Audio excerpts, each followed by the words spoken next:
ನಮಸ್ತೆ ಕರ್ನಾಟಕ. ಇದು ತುಮಕೂರು ಜಿಲ್ಲೆಯ ಸಿರಾ ತಾಲೂಕಿನ ಕಸ್ಬಾ ಹೋಬಳಿಯ ಕೊಟ್ಟ ಗ್ರಾಮ ಪಂಚಾಯಿತಿ ನಮ್ಮೂರಿನ ಕೊಟ್ಟ ಏಡಿ ಕಾಲೋನಿಯಲ್ಲಿ ನೋಡಿ ಸ್ನೇಹಿತರೆ, ಆಕಸ್ಮಿಕವಾಗಿ ಬೆಂಕಿ ಅಂದರೆ ವಿದ್ಯುತ್ ಇದರಿಂದ ಏನೋ ಬೆಂಕಿ ಬಿದ್ದು ಒಬ್ಬ ಬಡ ಕುಟುಂಬದ ಒಂದು ಗುಡಿಸಲು ಸುಟ್ಟು ಭಸ್ಮವಾಗಿದೆ. ಅಗ್ನಿಶಾಮಕರಿಗೆ ಫೋನ್ ಮಾಡ್ತಾರೆ, ಗ್ರಾಮಸ್ಥರೆಲ್ಲರೂ ಸೇರ್ಕೊಂಡು ಹರಸಾಹಸ ಪಟ್ಟರು ಆ ಗುಡಿಸಲನ್ನು ಕೆಡಿಸುವಷ್ಟೊತ್ತಿಗೆ ಅದರಲ್ಲಿದ್ದಂತಹ ಬಟ್ಟೆ, ದವಸ ಧಾನ್ಯಗಳು ಮತ್ತು ಚಿನ್ನಾಭರಣ, ನಗದು ಎಲ್ಲ ಸುಟ್ಟು ಹೋಗಿದೆ ಸ್ನೇಹಿತರೆ. ಅದೊಂದು ನೊಂದ ಕುಟುಂಬ. ಇಂಥ ಗುಡಿಸಲವರಿಗೆ ಯಾಕೆ ಗುಡಿಸಲಿಗೆ ಬೆಂಕಿ ಬಿದ್ದು ಬಡವರಿಗೆ ಬರೆ ಮೇಲೆ ಬರೆ ಬೀಳ್ತಾ ಇದೆ ಸ್ನೇಹಿತರೆ. ಇದಕ್ಕೆ ಪಂಚಾಯತರು ಸಹ PDO ಸಿಬ್ಬಂದಿಗಳು ಆಗಮಿಸಿ ಇದಕ್ಕೆ ನಾವು ಏನು ಸಹಾಯ ಮಾಡಬೇಕು ಮಾಡ್ತೀವಿ ಅಂತ ಹೇಳಿದ್ರೆ, ಹಂಗೆ ಸೆಕ್ರೆಟರಿ ಸಾಹೇಬರು ಸಹ ಬಂದು ಮೇಡಮ್ ಅವರು ನಮ್ಮ ತಹಸೀಲ್ದಾರ್ ಕಡೆಯಿಂದ ಇದಕ್ಕೆ ಸುಟ್ಟ ಗುಡಿಸಲಿಗೆ ಏನು ಪರಿಹಾರ ಬರುತ್ತೋ ಕೊಡಿಸ್ತೀವಿ ಅಂತ ಹೇಳಿದ್ದಾರೆ. ಹಾಗೆ ಇಲ್ಲಿನ ಸಿರಾ ತಾಲೂಕಿನ ಜನಪ್ರಿಯ ಶಾಸಕರಾದಂಥ ಜಯಚಂದ್ರ ಸಾಹೇಬರು ಮತ್ತು ಏನು ನಮ್ಮ ಸಿರಾ ತಾಲೂಕಿನಂಥ ಆಲ್ಮೋಸ್ಟ್ ರಾಜಕೀಯವಾದ ಗಣ್ಯ ವ್ಯಕ್ತಿಗಳು ಮತ್ತು ಸಮಾಜ ಸೇವಕರು ಇಂಥ ಒಂದು ನೊಂದ ಕುಟುಂಬಕ್ಕೆ ಇವತ್ತು ಕುಟುಂಬ ಬೀದಿ ಬಂದಿದೆ. ಇವತ್ತು ಸಾಯಂಕಾಲ ಮನೆ ಕೆಮ್ಮಕ್ಕೂ ಸಹ ಇವರಿಗೆ ಜಾಗ ಇರೋದಿಲ್ಲ, ಉಣ್ಣಕ್ಕೆ ತಿನ್ನೋಕೆ ಮನೆ ಕೆಮ್ಮಕ್ಕೆ ಯಾವುದೇ ಒಂದು ವಸ್ತ್ರಾಭರಣ ಮತ್ತು ದವಸ ಧಾನ್ಯ ಇರಲ್ಲ. ನಿಮ್ಮ ಕೈಲಿ ಏನಾಗುತ್ತೋ ಅಷ್ಟು ಇಂಥ ಒಂದು ನೊಂದ ಕುಟುಂಬಕ್ಕೆ ಸಹಾಯ ಮಾಡಬೇಕೆಂದು ತಮ್ಮೆಲ್ಲರಲ್ಲಿಯೂ ಸವಿನಯ ಪ್ರಾರ್ಥನೆ ಮಾಡ್ಕೊತಾ ಇದ್ದೀನಿ. ನಿಮ್ಮ ಹುಡುಗ ಕೊಟ್ಟ ರಾಜಣ್ಣ. ಸ್ನೇಹಿತರೆ, ಈ ವಿಡಿಯೋನ ಯಾರೆಲ್ಲ ನೋಡ್ತಾ ಇದ್ದೀರಾ ಅತಿ ಹೆಚ್ಚಿನ ಸಂಖ್ಯೆಯಲ್ಲಿ ಶೇರ್ ಮಾಡಿ, ಯಾಕಂದರೆ ಎಲ್ಲರಿಗೂ ಮುಟ್ಟಬೇಕು. ಇಂಥ ನೋಡಿ ಸ್ನೇಹಿತರೆ, ಇಂಥ ಇಬ್ಬರು ಹೆಣ್ಮಕ್ಳು ಇರೋರು, ಇಬ್ಬರು ಕೊಟ್ಟ ಮನೆಗೆ ಹೋಗಿದ್ದಾರೆ. ನೋಡಿ ಸ್ನೇಹಿತರೆ, ಎಂತಹ ಒಂದು ಅವಘಡ ಸಂಭವಿಸಿದ್ದು. ಇಂಥ ಬಡವರು ಬೀದಿ ಸಿಲಿಂಡ್ರು ಸಹ ಬ್ಲಾಸ್ಟ್ ಆಗಬೇಕಾಯಿತು. ಆದ ಕಾರಣ ಏನೋ ಅವ್ರ ದೈವದಿಂದ ಗ್ರಾಮಸ್ಥರು ಹೊರಗೆ ತಂದಿದ್ದಾರೆ. ನೋಡಿ ಸ್ನೇಹಿತರೆ, ಇಂಥದ್ದೊಂದು ಬಡ ಕುಟುಂಬಕ್ಕೆ ನಾವು ಸಹ ಒಂದು ಆಶ್ರಯ ಮಾಡಬೇಕು, ಏನಾದರೂ ಒಂದು ಸಹಾಯ ಮಾಡಬೇಕು ಅಂತ ನಿಮಗೆ ಮನಸ್ಥಿತಿ ಇದ್ದರೆ, ನಿಮ್ಮ ಕೈಲಿ ಕೊಡೋಕ್ಕಾಗಲಿಲ್ಲ ಅಂದ್ರೂ ಚಿಂತಿಲ್ಲ. ಈ ವಿಡಿಯೋನ ಅತಿ ಹೆಚ್ಚಿನ ಸಂಖ್ಯೆಯಲ್ಲಿ ಶೇರ್ ಮಾಡಿ.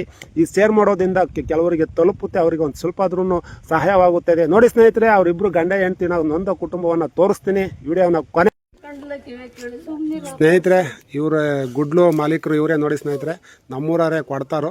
ಏನಾಯ್ತು? ಏನಿಲ್ಲ ಸ್ವಾಮಿ, ನಮಗೆ ಇರ್ಲಿಲ್ಲ, ಊರಾಗಿರ್ಲಿಲ್ಲ ನಾವು. ಮನೆ ಕಡೆ ಊರ್ಗೆ ಹೋಗಿದ್ರಲ್ಲ, ಏನಾಗುತ್ತೆ ಎಂಬುದು ನಮ್ಗೆ ಗೊತ್ತಿಲ್ಲ ಸ್ವಾಮಿ. ನಾವು ತುಮಕೂರ್ಗೆ ಹೋಗಿದ್ವಿರ್ಲಿಲ್ಲ. ಇಬ್ರು ಎಷ್ಟು ಗಂಟೆಗೆ ಗೊತ್ತಾಯ್ತು? ನಮ್ಗೆ 12 ಗಂಟೆಗೆ ಗೊತ್ತಾಯ್ತು. ಎಲ್ಲ ಏನೇನು ಸುಟ್ಟೈತೆ? 11 ಗಂಟೆಗೆನೆ ಅಮೌಂಟ್ ಇತ್ತಾ? ಅಮೌಂಟ್ ಎಷ್ಟಿತ್ತು? 30,000 ಇತ್ತು ಸ್ವಾಮಿ. 30,000 ಇತ್ತು. ಆಮೇಲೆ ಒಡವೆ ಪಡವೆ ಏನೋ ಇದ್ವಾ? ಒಡವೆ ಏನಿಲ್ಲ ಸ್ವಾಮಿ. ಒಡವೆ ಏನಿರಲಿಲ್ಲ. ದವಸ ಧಾನ್ಯ, ಬಟ್ಟೆ, ಬರೆ, ಆಧಾರ ಕಾರ್ಡು, ರೇಷನ್ ಕಾರ್ಡು ಅವೆಲ್ಲ ಇದಾವ?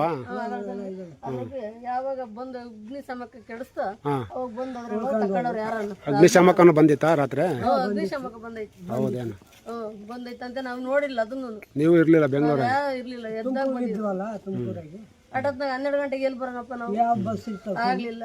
ಈಗ ಬಂದೆಲ್ಲ ಸುಟ್ರ ನೋಡಿ ಕುಂತಿದೀವಿ. ಇಂದ ಯಾವ ನಮ್ಗೆ ಬಂದು ಜಾಗ ಇಲ್ಲ, ಯಾರನ್ನ ಪರಿಹಾರ ಮಾಡೋಂಥದ್ದು. ರಾಜಕಾರಣಿಗಳಾಗ್ಲಿ, ಇದು ರಾಜಕಾರಣಿಗಳಾಗ್ಲಿ, ಇವು ಎಲ್ಲ ಸೇವಕರಾಗ್ಲಿ ನಮಗೆ ಬಂದು ಸಹಾಯ ಮಾಡಿದೆ. ನಮ್ಗೆ ಇರಕ್ಕೆ ಜಾಗಿಲ್ಲ, ಕುಕ್ಕಮ್ಮಕ್ಕೆ ಜಾಗಿಲ್ಲ, ನಿಂತ್ಕೊಂಬಕ್ಕೆ ಜಾಗಿಲ್ಲ, ಮನೆ ಕಣಕ್ಕೆ ಎಲ್ಲ ಮನೆ ಕಡೆ ನಿಂತ ಮಳೆಗಾಲದಾಗ ನಾವು ಯಾರಾದ್ರೂ ನಮಗೆ ಬಂದು ಸಹಾಯ ಮಾಡೋ ಅಂಥವ್ರು ಇದ್ರೆ ನಮ್ಗೊಂದು ಒಳ್ಳೇದು ಮಾಡ್ಬೇಕು.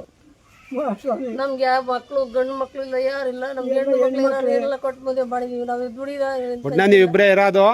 ಒಂದು ಹೆಣ್ಮಗಳು ಕೊಟ್ಟು ಮದುವೆ ಮಾಡಿದ್ದೀರಾ. ಈಗ ಗುಡ್ಲು ಸುಟ್ಟೋಗಿರೋದ್ರಿಂದ ನಿಮಗೆ ಯಾವುದೇ ಕಾರಣಕ್ಕೂ ಈಗ ರಾತ್ರಿ ತಂಗೋಕ್ಕೂ, ಊಟ ಮಾಡೋಕ್ಕೂ ಮತ್ತು ಪಾತ್ರೆ ಸಾಮಾನುಗಳಿಲ್ಲ. ಯಾರಾದ್ರೂ ಅಧಿಕಾರಿಗಳು ಮತ್ತು ರಾಜಕಾರಣಿಗಳು ಇಲ್ಲ ಸಮಾಜ ಸೇವಕರು ಈ ತಕ್ಷಣಕ್ಕೆ ಬಂದು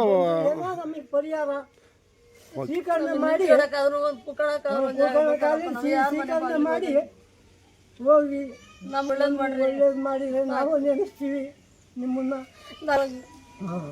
ಇಂಥದಕ್ಕೂ ಒಬ್ರು ನಮ್ಗೆ ಏನೋ ಮಾಹಿತಿ ಕೊಡ್ಲಿಲ್ಲ. ನಾವೇನು ಹೆಂಗ್ ಬದುಕಬೇಕು? ಇವ್ರು ಬಂದಿದ್ರಾ? ಯಾರು ಸೆಕ್ರೆಟರಿ, ಸೆಕ್ರೆಟರಿ ಬಂದಿದ್ರಾ? ಬಂದೋಗಿದ್ರು. ಅವ್ರು ಏನ್ ಹೇಳಿರು?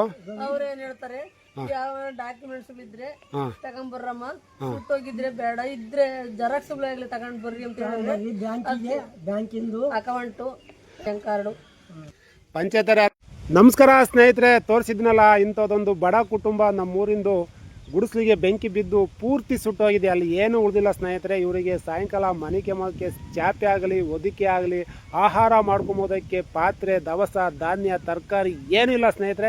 ಇಂಥದ್ದೊಂದು ಕುಟುಂಬ ನಿಮ್ಮನ್ನೊಂದು ಆಶ್ರಯ ಕೇಳ್ತೈತೆ. ದಯವಿಟ್ಟು ಹೆಚ್ಚಿನ ಸಂಖ್ಯೆಯಲ್ಲಿ ಸಮಾಜ ಸೇವಕರು ಮತ್ತು ರಾಜಕಾರಣಿಗಳು ಇಂಥ ಒಂದು ಕುಟುಂಬವನ್ನು ನೇರವಾಗಿ ನೋಡಿ ಸ್ನೇಹಿತರೆ, ಬಂದು ನೀವೇ ಸಹಾಯ ಮಾಡಿ. ನಿಮಗೂ ನಿಮ್ಮ ಕುಟುಂಬಕ್ಕೂ ಒಳ್ಳೆಯದಾಗುತ್ತೆ. ಅವ್ರಿಗೂ ಸಹ ಒಂದು ಆಶ್ರಯ, ಕಣ್ಣೀರು ಒರೆಸಿದಂಥ ಒಂದು ನೆಮ್ಮದಿಯೂ ಸಿಗುತ್ತೆ. ದಯವಿಟ್ಟು ಬನ್ನಿ ಸ್ನೇಹಿತರೆ.